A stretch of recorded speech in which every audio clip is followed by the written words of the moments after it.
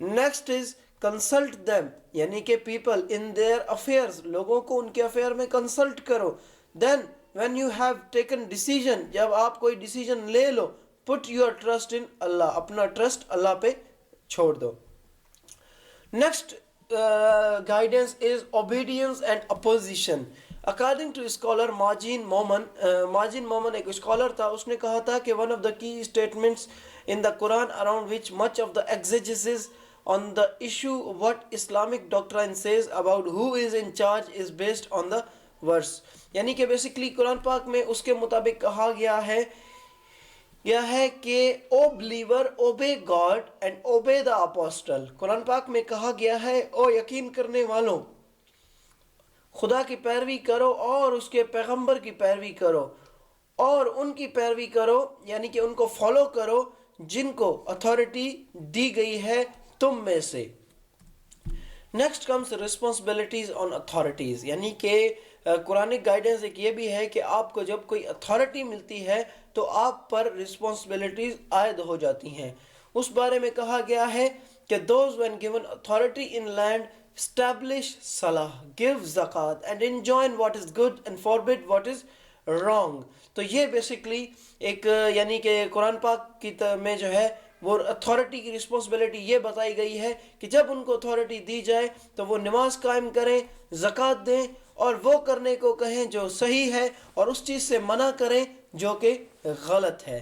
Next guidance of Quran on governance is emphasis on justice.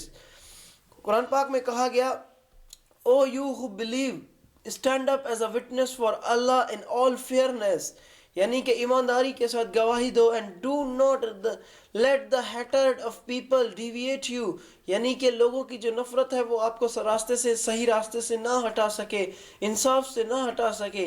be just، عادل بنو، this is closest to the pity، یہ سب سے بڑا تقوی ہے. پرپز آف گورننس بیسیکلی ہے کیا؟ یہ پرپز آف گورننس میں سے مراد یہ ہے کہ جو اسلامک پرپز آف گورننس ہے وہ کیا ہے؟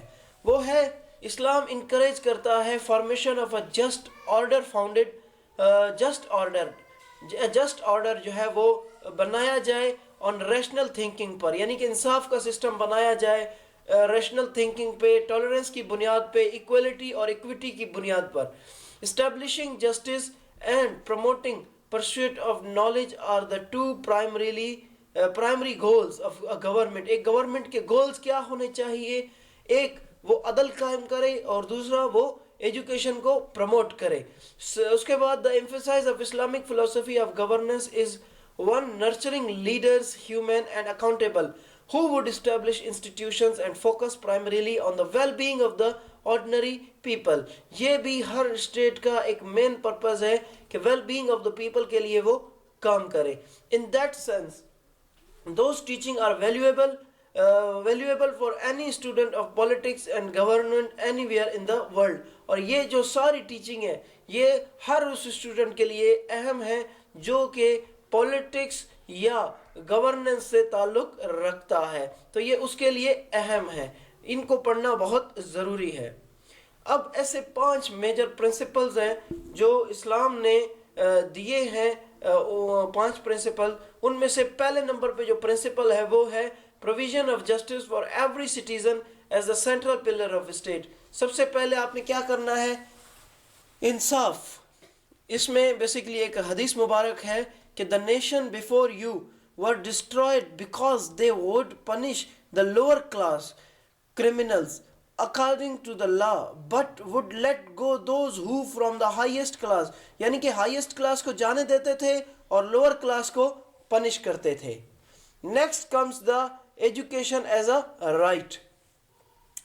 اس میں بیسیکلی حدیث بہت زیادہ اس پر جو ہے وہ پائی جاتی ہیں، اور ان میں سے چند ایک حدیث یہ ہے کہ to acquire knowledge is binding upon all Muslims whether male or female. ہر مسلمان پہ فرض ہے چاہے وہ میل ہے یا فیمیل ہے. نیکسٹ حدیث is the ink of the scholar's pen is more holy than the blood of a martyr. یعنی کہ ایک پین کی جو سیاہی ہے ایک اسکالر کی، اس کی سیاہی زیادہ ہولی ہے، زیادہ پاک ہے ایک شہید کے خون سے. اس کے بعد یہ ہے کہ who honors the learned honors me. ایک اور حدیث مبارک میں آیا ہے کہ جس نے پڑھے لکھے کو یا تعلیم کو عزت دی اس نے مجھے عزت دی. اس کے بعد ہے 5 central principles of good governance میں سے تیسرے نمبر پہ جو پرنسپل ہے وہ یہ ہے کہ سینٹرلٹی of consultation in policy making. Their affairs are decided by the consultation between them. Basically یہ آیت ہے کہ اس کو ہم نے پہلے بھی پڑھا ہے. اس کا یہ ہے کہ جب بھی کوئی ایشو یا کوئی بھی ایسے مسئلہ حل کرنا ہوتا ہے تو اس میں الشورا جو ہے وہ کنسلٹ کرتی ہے. اس کے بعد چوتھے نمبر پہ جو اسلامک پرنسپل ہے وہ یہ ہے welfare of the people. Welfare ہونی چاہیے لوگوں کی. اس میں کیسے کہ حضرت عمر رضی اللہ تعالیٰ عنہ نے کہا کہ since when did you impose slavery on human beings while their mothers bore them free. یعنی کہ آپ نے جو ہے وہ لوگوں پر غلامی عائد کی ہے جبکہ ان کی ماؤں نے ان کو آزاد جنا ہے. اس کے بعد حضرت علی کی ایک مشہور جو ہے وہ کوٹیشن ہے اس ریلیٹڈ. انہوں نے فرمایا کہ a leader must send a clear message to the community about his priorities through a fair, just and impartial attitude in all dealings. He must ensure that influential persons do not dare take undue advantage of their power in society, and the poor should not feel alienated and discriminated against. یہ جو تھا حضرت علی رضی اللہ تعالیٰ عنہ کے بارے میں. یہ بیسیکلی ایک ان کی جو ہے وہ ایک ہدایت تھی, یعنی کہ جو گورنر دوسری جگہ بھیج رہے تھے ان کو. نیکسٹ ہمارے پاس ہے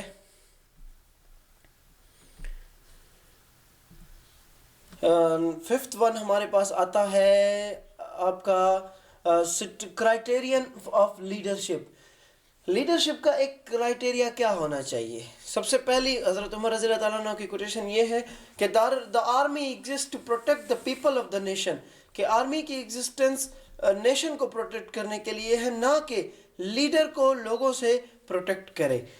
سیکنڈ حضرت علی رضی اللہ تعالیٰ عنہ کی ہے کہ the most rightful of all persons to hold leadership position is the one who is most competent and learn.